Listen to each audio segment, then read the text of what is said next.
Hasretinle yandı gönlüm, yandı yandı, söndü gönlüm. Evvel yükseklerden uçtu, düze indi şimdi gönlüm. Gözlerimde kanlı yaşlar, hasretin bağrımda kışlar.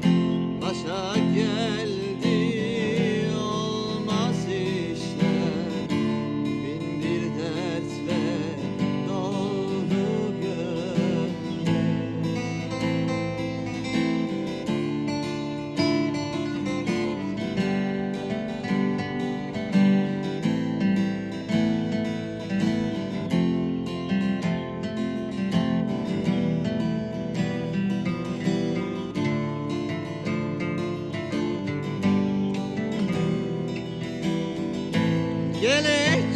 Gelecektin, gelmez oldun, halimi hiç sormaz oldun.